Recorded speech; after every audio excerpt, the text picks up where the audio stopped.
Ben, we're getting some live activity. As you can see, the skies lighting up there in Jerusalem. Trey. Yeah, Sandra, we are seeing what appear to be some interceptor rounds coming off from the sea, which means some of that missile fire certainly has started. As I talk to you here, we're just going to put on some protective gear, and my cameraman, Yaniv, is going to follow some of these small dots of light that you see in the sky. Remember, we do expect any sort of defensive response to be paired not only with Israeli systems, but also American systems. But this is an indication that that missile fire is imminent. Sandra, and John? We know this is happening after the IDF, as we were just discussing, Trey, just a short while ago, identified these missiles launched from Iran towards the territory of the state of Israel. The defense systems are operating to intercept that threat. We know there, as you are doing now, public's been instructed to enter a protected space, remain there until further notice. Trey, we're just getting a firsthand look at what you are going through just to deliver the news from Tel Aviv at this hour. Yeah, absolutely. And look, Sandra and John, when we talk about these missile attacks, we have seen them before. You might remember last year on April 1st, the Israelis targeted the Iranian consulate in Damascus, Syria, and they killed a top official from the IRGC. 12 days later, the Iranians responded with missiles and drones toward this country. There was a similar attack against Israel in October of 2024. And during that attack, we were in the northern city of Haifa, and you could see the incoming Iranian ballistic missiles over Syrian airspace as some of them were intercepted. And just stay with me here. I just want to talk to my crew very quickly to ensure we know what's happening. But just to give you a sense of how quickly these things happen, the Israelis do get an alert ahead of time. And an official told me just before we got on air here that the top spokesman for the Israeli military, and I'm just going to step out of the frame here, Yaniv, off in the distance, look at the skyline, and you're going to see this is likely Israel's Aero Defense System or David Sling. These are live images coming to you right now as Israel works to intercept incoming ballistic missile fire. This is a very fluid situation, so stay with us here. And I'm just going to toss it back to you for 10 seconds as I talk to the crew. I want to make sure everyone is prepared in case we need to move quickly. Trey, do what you have to do. We'll check back in with you in a moment. Get back to Ben Hall. Ben, your thoughts? Well, Sandra, remember that we saw some of these similar attacks last year when the Iranians fired about 200 missiles at Israel. And in that case, the Iron Dome and the other air defense systems shot down all of them, except about, I believe it was 60 of them. Now, at that point, the air defense systems were able to handle it. But Iran has thousands of ballistic missiles. And the thinking is if they want to overwhelm those air defense systems, then they would fire them in much bigger bursts. We don't yet know how many have been fired at this point, but that is the only way that the Iranians will be able to get around the Israeli air defense system. So we have to see what's happening at the moment. Yeah, Ben, this is happening at the moment. This is a live shot. You can see the skies lighting up there. Trey, if you're in a safe position to do so, please do tell us what you're seeing and hearing. Yeah, Sandra, this is a significant attack. The attack the Israelis have been preparing for in response. Air raid sirens are now starting to sound across Tel Aviv, an indication, and I can see interceptors coming off from all directions. We don't know exactly how many missiles have been fired by the Iranians, but this is Israel's second largest city, a population of 300,000 people, and right now they are headed, and you're seeing an interception right there, up to the sky, Yaniv. Just stay with us. We just need to be calculated here. We're good here, and we are going to, okay, so right now what we are seeing, Sandra, is Israel's missile defense systems, likely along with American systems, working to intercept incoming ballistic missile fire. This is the attack that the Israeli army warned about. We spoke with officials before we started this live report, and they said they actually had to cut short a statement by Israel's top spokesman because they got some information that this attack was about to be underway. These sirens that you hear off in the distance, again, are used to warn the population to get into shelters. And we're just going to wait and see what information we can gather about this. And we have a statement right now, Sandra, from the IDF, and I'm just going to read it to you in real time. A short while ago, sirens sounded in several areas across Israel following the identification of missiles from Iran toward the state of Israel. The public is asked to follow the instructions of the Home Front Command. At this time, the Israeli Air Force is operating to intercept and strike where necessary to eliminate the threat. It's essential to continue following the instructions of the Home Front Command. And so, again, the Israelis are operating in real time not only to strike the missile launching positions inside of Iran, but also to shoot down any of that fire. And they will use the defense systems on the ground, but also fighter jets if there are any sort of drones that are flying toward Israel to try to distract the air defense systems. But it gives you a sense. Okay, and I'm going to have my cameraman go back to the skyline here, and you're going to see more interceptor rounds coming off over Tel Aviv. The Iranians are targeting major population centers in Israel, again, in response to the operation overnight that took out a number of IRGC officials. And we can see flashes in the skies over Tel Aviv. Just pull out of this shot here a little bit, Yaniv, and I'm just going to talk to my cameraman while we're talking here. So there are some interceptors. Okay, there are interceptors coming in off the sea, and you're going to see some in the distant skyline. There's a missile, and it is headed down. So some of this I can already see, John and Sandra, is not being intercepted. We just saw one of the missiles. Okay, and there's an interception right over Tel Aviv. Pull out here, Yaniv, and you're going to see the trail. Just listen here.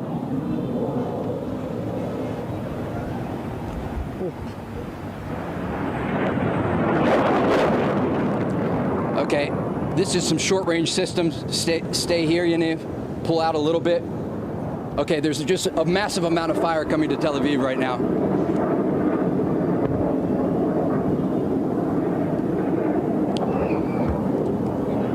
Yaniv, get ready to pull it off the stick. Get off the sticks. All right, let's go. Time to go. Okay. Guys, come on, everyone move. Everyone move now. Stay with us, stay with us. Pick up the gear, let's go.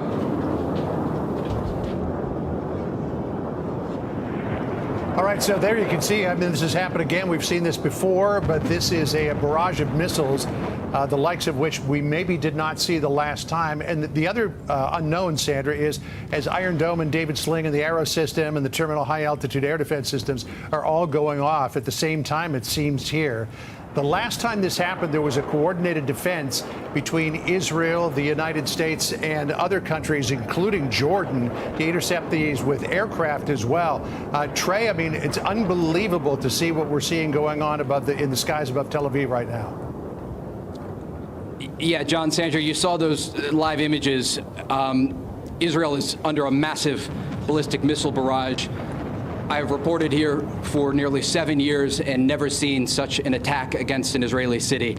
The amount of air defense that you saw going off there it's unprecedented. It appears that they are targeting some of the centrally located positions in Tel Aviv. Remember, Israel's Ministry of Defense, the Kiryat, their version of the Pentagon, is located just a couple miles from here. The fact that they had to start using those short-range missile defense systems indicates that this is a direct attack on Israel's second largest city. We don't know what's happening in other areas, and we have to wait and gather more information to get a full understanding of what was targeted. But from what we could see and what you saw in those live images, massive explosions rocking the skyline. You could hear the explosions, flashes of light in Tel Aviv. That's when we made the decision to get a little bit more cover because this is an unprecedented moment for Israel. Again, the Iranians right now are responding to the ongoing waves of strikes that are taking place, targeting not only their nuclear facilities, but also top IRGC officials, including the leader of the IRGC, Hussein Salami. And we can expect more Israeli strikes in response to this. Just given how intense the fire, almost certainly American defense systems were involved in this. We do not know if anything has been hit, but in the distance, we could see some of those ballistic missiles slipping past air defense and slamming into the ground. It's unclear at this point what they were able to hit. So, Trey, per a military official directly to Fox News. Just want to reiterate to our audience, dozens of Iranian ballistic missiles are en route to Israel. The people of Israel have been instructed to remain in bomb shelters until further notice. Based on the activity we just saw there, Trey, one might think there's more coming. Yeah, absolutely. This is a country that is prepared for the possibility of days of missile attacks coming from the Iranian regime. Even last night, when Israel's Prime Minister Benjamin Netanyahu spoke, he talked about the fact that Israelis would have to stay in shelters much longer than they had to during previous rounds. And I just want to check my phone here as we're talking. As you noted, dozens of Iranian ballistic missiles being fired and reports of an impact in Tel Aviv. Again, people are in shelters, but these shelters, known as mamads here, that are attached to apartments and houses, are meant for they're meant for rockets coming from places like the Gaza Strip. And guys, come back. Okay, stay with us, guys. There's an impact site very close to here. Just stay with us. Talk to me, John. Sandra, I'm with you. Yep, we're here. Yeah, so we can see that some smoke is rising from an area of downtown Tel Aviv as we saw a missile impact there. We don't know if it was a missile that came in unintercepted or if it was the remnants of a missile that was intercepted that landed. But you can see a lot of smoke there, Trey, rising from downtown Tel Aviv. Yeah, and guys, I want to caution here. We don't know at this point what was hit, and we can't even confirm this impact. There are initial reports of an impact, but the air defense systems that we're also working from that very area in the heart of Israel's second largest city. And so we often see smoke like that following air defense systems being active. We simply don't know what was hit and what part of the city it was hit, and we'll continue to gather that information. But as we talk here, and I'm going to just look at my phone for a moment because I'm seeing if any of our military sources have texted me about what's happening. Hey, but Trey, as we move forward, Trey, the Israelis are preparing. If I could just jump in here for a second, Trey. As you were moving inside with your crew, we did see an impact and an explosion in that area where the smoke is rising from now with a remote camera. So it does look like there was some sort of missile impact. Yeah, and look, this area of Tel Aviv is very densely populated, right next to a main highway that moves along. I'm being very careful. We're getting some information in, but I just can't confirm it in real time, and so I'm being very careful with what I tell you, given how sensitive this is. What I can say, just according to the couple text messages I just read from Israeli security sources, this is a very significant attack, and emergency crews are responding, ensuring that no one was injured and checking different areas of Tel Aviv. I do want to just review what we saw when we started this hit out on this balcony, John and Sandra. We saw Israel's missile defense systems active from all directions, and the fact that these close-range systems in Tel Aviv were active so close to where we were, intercepting missiles just over this city, it's an indication, once again, that Israel has the capability to shoot down some of this incoming fire, but not all of it. And that is part of the concern as this story develops and as the Israelis continue to strike Iran. They can hit many of these launching positions, but the Iranians have thousands of ballistic missiles that they could use against Israel. And as we heard in that statement that we got from an Iranian official coming from Iran's supreme leader, they are preparing for war with Israel. And Israeli officials are not yet calling it a war, but what we are looking at is days of conflict ahead. The city is very quiet right now because people are still in bomb shelters. This is a country that has experienced these types of missile attacks before. And when we look back to the October 2024 missile attack that was conducted by the Iranians, there were around 300 ballistic missiles that were fired at this country. And initially, some of the officials that we talked to, and it's why I'm being very careful with what I'm saying here, they told us that many of them were intercepted. It was very successful. But the reality was videos started to come out showing that Israeli bases took significant damage because these missiles are traveling so fast and there's only a limited amount of air defense capability on the ground here. And remember, that was a missile attack that was in response to the killing of the leader of Hezbollah, Hassan Nasrallah, and Hamas leadership, including Ismail Haniyeh, in the Iranian capital of Tehran. What we saw overnight, it's hard to even put into words how much more significant it is. What we're looking at right now is the big conflict that everyone discussed for decades, a possibility between Israel and Iran. Overnight, the Israelis took out the entirety of Iran's IRGC Air Force leadership. Again, as we can report from sources that we've talked to in the Israeli security establishment, that was a surprise attack. They got these officials to a meeting point in Iran and kept them there before killing all of them. They killed the head of the IRGC. They killed Iran's top nuclear scientist. They have damaged both the Natanz facility and other enrichment facilities in Iran. They have targeted missile production sites. They have targeted launching positions. And the Israelis are continuing to strike Iran as we speak. And so it places what is happening right now in such a larger frame. The one thing that we should note here, and this is very important when we look at the context of the current ballistic missile attack that just took place against Israel and the ongoing conflict between officials here that are now conducting an ongoing operation against Iran and the Iranians, is that Iran no longer has the strength of its proxies, like Hezbollah in southern Lebanon and the Houthis in Yemen. Now, the Houthis have still been able to maintain a ballistic missile capability. Earlier today, they fired a ballistic missile at Israel. It had actually landed outside the West Bank city of Hebron, but they are able to fire in very small moments. They're not able to launch large barrages. Hezbollah was long considered the biggest threat to Israel in a possible conflict with Iran. But as we know, the Israelis methodically took out the leadership of Hezbollah, from Hassan Nasrallah to members of the Radwan forces. We were with Israeli forces on the ground in southern Lebanon as they cleared out the villages and the rocket launching positions along the border. And they've gone off after the precision missile components and sites in Lebanon, in the capital of Beirut.